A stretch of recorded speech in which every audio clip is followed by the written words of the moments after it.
जय हिंद साथियों, super 2020 study में आपका स्वागत है। हम आपके लिए लेकर आया हूँ सेबी के बारे में। हम जानकारी लेंगे कि सेबी क्या होती है, ये कैसे काम करती है मार्केट में। तो आप हमारा चैनल को ज़्यादा से ज़्यादा शेयर कीजिए, सब्सक्राइब कीजिए, ताकि आपको जो भी महत्वपूर्ण स्टडी संबंधित जानकारी अब तक पहुंच सके।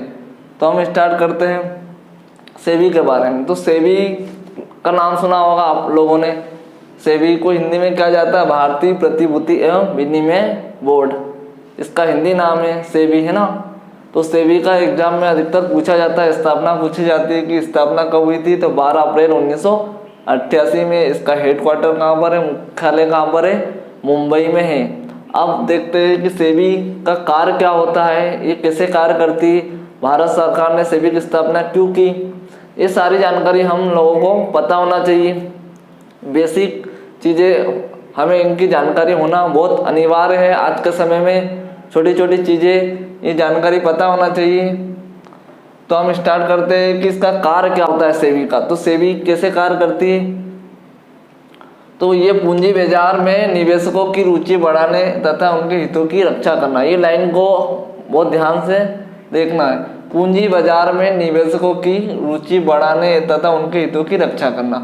जो पूंजी बाजार होता है मतलब शेयर मार्केट होता है, उनमें जो भी पर्सन अगर निवेश करता है, निवेश करने के बाद में शेयर मार्केट में, है ना, उसकी रुचि बढ़ाना मतलब ज़्यादा से ज़्यादा व्यक्ति इनमें पूंजी बाजारों में निवेश करें, है ना, और उनकी हितों की भी रक्षा करना। हितों की रक्षा करना क्योंकि बहुत सारी ऐसी बाजार में निवेश होते हैं शेयर मार्केट में जो फ्रॉड काम भी होता है ना, उनका ध्यान कौन रखती है, सेबी रखती है। आपने देखा होगा कई बार ऐसा होता है कि मतलब किसी ने निवेश करा और उसके बाद में कंपनी बंद हो गई, फ्रॉड हो गई, मतलब वहाँ से वो कंपनी गायब हो गई। तो ये क्या होगा, मतलब जो व्यक्ति ने, आदमी ने इन्वेस्ट किया है और वहाँ से पूरा उसका पैसा बर्बाद हो गया, मतलब तो क्या करेगा, वो अगली बार से लगाएगा क्या।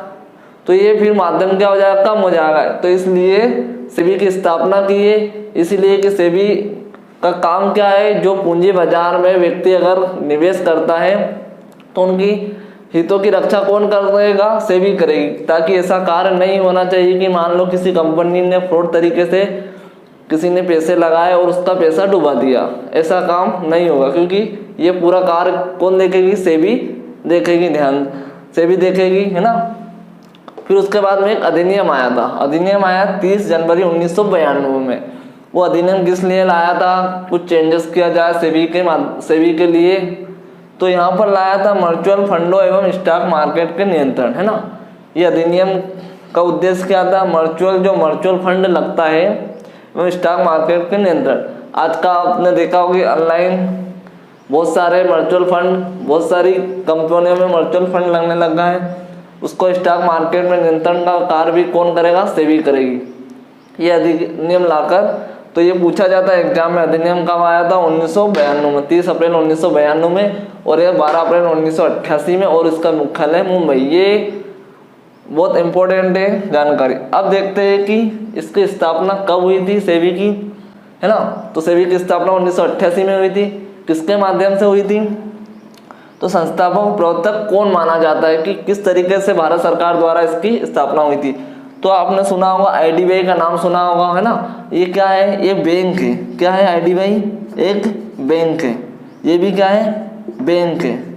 ये फाइनेंस संबंधित कंपनी है ना, फाइनेंस संबंधित बैंक है ये भी। तो आईडीबीआई बैंक थी, है ना। इसकी स्थापना कब हुई थी, तो इसकी स्थापना हुई थी 1964 में। ये कैसी बैंक थी, निजी बैंक थी। लेकिन बाद में गवर्नमेंट द्वारा इसको सार्वजनिक बैंक बना दिया गया, है ना, प्राइवेट बैंक का दर्जा मिल गया इसको। ये ऐसे बैंक है ना। इसकी स्थापना कब हुई थी, 1994 में। ये भारत का सबसे बड़ा तीसरा बैंक है।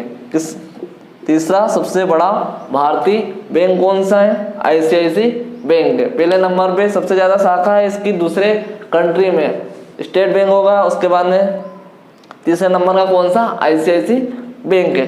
तो आपको समझ में आया होगा कि सेबी कार्य कैसे करती है, ये पूंजी बाजार में कैसे कार्य करती है और कैसे कंट्रोल करती है, किस लिए स्थापना की गई, ये जानकारी हमें पता होना चाहिए। आपको समझ में आया होगा।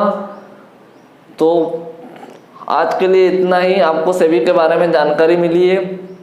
तो आप वो मेरे YouTube चैनल को शेयर कीजिए, सब्सक्राइब कीजिए, ताकि आने वाले सभी आपको प्राप्त हो। जय हिंद।